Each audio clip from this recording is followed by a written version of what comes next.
drives me. I'm certainly going to get to that. Some people are driven by their past. And when you are a hostage of your past, you tend to never feel worthy of being blessed, worthy of having success.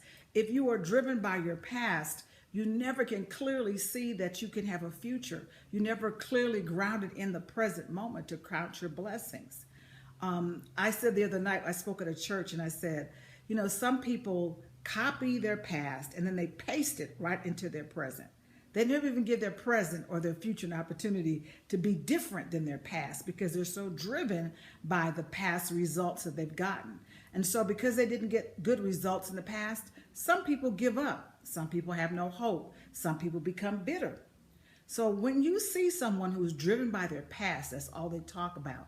They have a blind spot. They don't really see any other options. They don't see a brighter future because their pain is driving their very emotions. It's driving their choices. It's driving how they live and how they interact with other people. And then some people are driven by their problems. That's all they talk about. Listen, we all have problems, don't we? We all have problems. We're all under attack in some kind of way. We are all in some kind of a fight. We all have them. And as soon as one problem ends, here comes another problem. But people that tend to be problem solvers and optimistic and have faith and believe in themselves, and they're not driven by their past and they're not driven by their pain, they don't allow their problems to become mountains that stop them. They are able to become problem solvers. So be careful of people who are driven by their ego, driven by power, driven by their pain, driven by their past, and driven by their problems. Now, what drives me? My purpose. Listen, I've had my share of heartache. I've had my share of loss. I've had my share of financial challenges and health challenges and family challenges. And I think the reason I've been able to bounce back because what drives me is my purpose. Hallelujah. I am so glad that I know what my purpose is and that my purpose pulls me out of a cave of depression. I recently lost my son to cancer, and I don't think that if it wasn't for the grace of God, and I don't think if it wasn't for the friends and family around me, and if I don't think if it wasn't for knowing that I have a purpose to get out of the bed, I would have survived this tragedy. Having a purpose is healing. Having a purpose means you don't care what time it is. You don't, you're in such a zone that it doesn't matter what's happening around you. You're going to have problems around you. You're going to have pain around you. You got people around you. But when you are so focused on your purpose, those things do not distract you. They don't deter you. They don't discourage you. They don't depress you because you've got an aim. You've got a purpose. You've got a focus. And it's wonderful when you have meaning in your life. So glad to see so many of you joining in right now. And if you like what you're hearing, give me some hearts because that helps me to know if I'm on point. And I would love for you to share with me any particular topics that you would like. If you have a question, put your question up. I'd be happy to answer any of your questions. I did see the one question, Jewel, what is your purpose? And I believe that my purpose is to empower and to encourage other people, especially women. I mean, what I teach and what I share is universal. It has nothing to do with gender or class or race or income. It is simply that I feel more of a gravitation towards women as a wife, as a mother, as an entrepreneur, as a sister, as a business owner, as a ministry leader. I can relate to a lot of women that sometimes feel overwhelmed. And what I have found is, so often it's said women are mean. We're not mean. We're just tired. We're just tired. We wear so many hats. And I'm wearing a lot of hats today because I got a lot of things I got to get done because I have a dream. And my dream has become a reality. And I love sharing in my books and conferences and retreats how to make your dream a reality. The question is, how do you figure out what your purpose is? There's several ways you can figure out what your purpose is. One of them is, what would you do if money wasn't an issue? What would you do for free? Another one is, what is it that you do when you're doing it? It doesn't matter what time it is. It doesn't matter how long it takes. You feel alive. Another thing is to ask the people around you that you have respect for. Ask them, what do you see my strengths? What do you think my strengths are? What do you think I'm good at? Because, sometimes you and I are blinded. The enemy within and the enemy without can confuse us and blind us from actually seeing our strengths. And I think that so often we compare ourselves to what we see on Facebook, on the television, in the movies, on the magazines. We compare ourselves and we think that our purpose has got to be something glamorous and something huge. Would we like to be an Oprah Winfrey? Would we like to be someone who is making millions of dollars and helping millions of people? Would we like to be a part of a great movement? Of course we would. But maybe our purpose is in our family, locally, in our church, in our community, at the school, in politics, in health education. Maybe your purpose is that you're a good event planner. Maybe your purpose is that you're very good with technology. Maybe you're a healer. Maybe you love helping the elders or you love helping the children. What is it that when you think about it, it won't let you go? See, speaking and teaching, it won't let me go.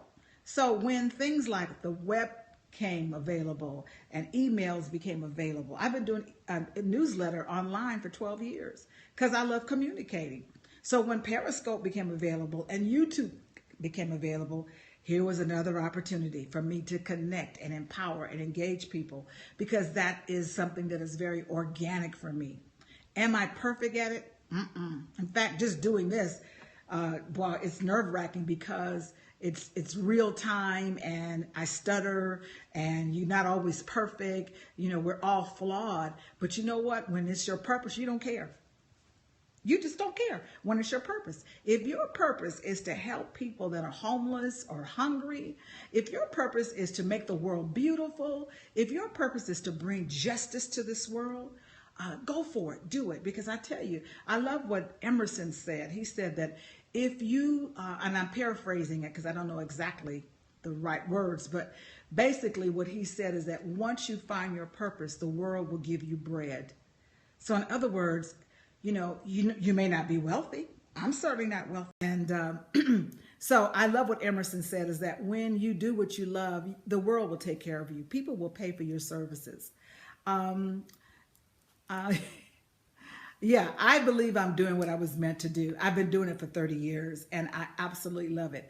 And have there been moments when I doubted myself? Yes. Have there been moments when I thought, you know what, I'm tired.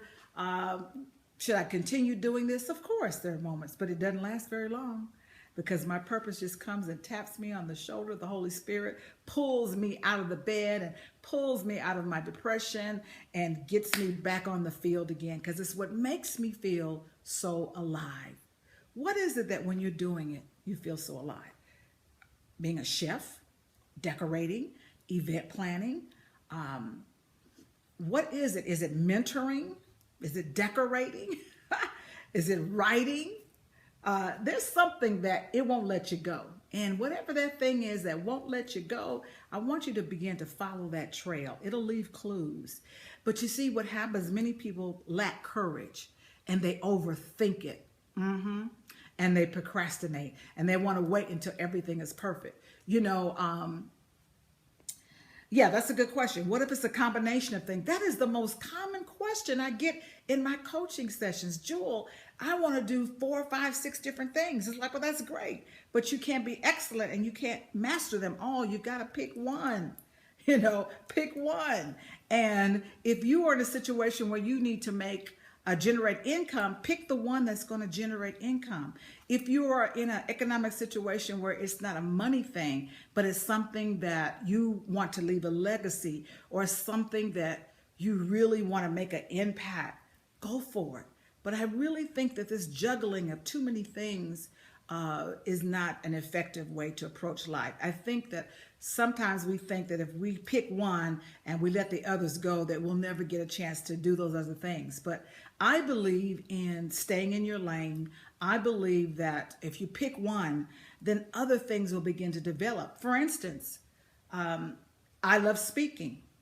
So by me speaking and mastering that field and carving out my place on the world stage, I began to write. I began to counsel. I began to mentor. I became an ordained minister. I traveled.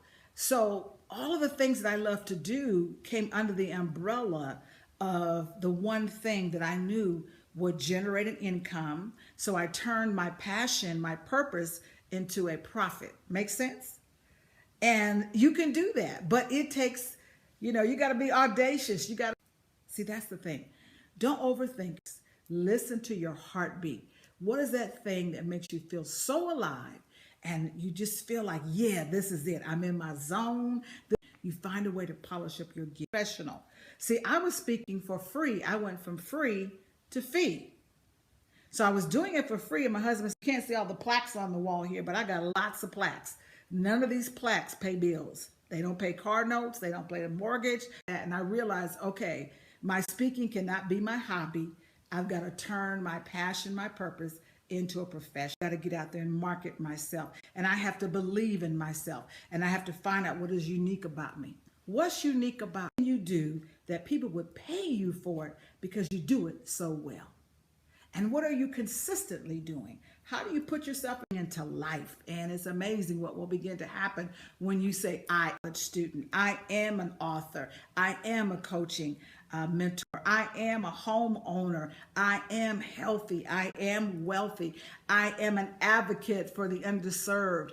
When you put those in the universe and it comes back and you begin to shape your life and you begin to be driven by your purpose. Today, as I close, to go and visit my website, donotgiveup.net. donotgiveup.net. Ari, come and join me this Saturday.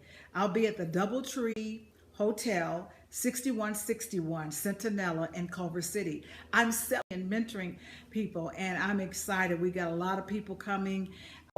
Oakland, Berkeley, Atlanta. I've got the actor and producer. I have Pastor Ed Smith of Zoe Christian Fellowship in Whittier, California. He is also a life coach. I've got G Baby, Sylvia Cohen, have as our master of ceremonies,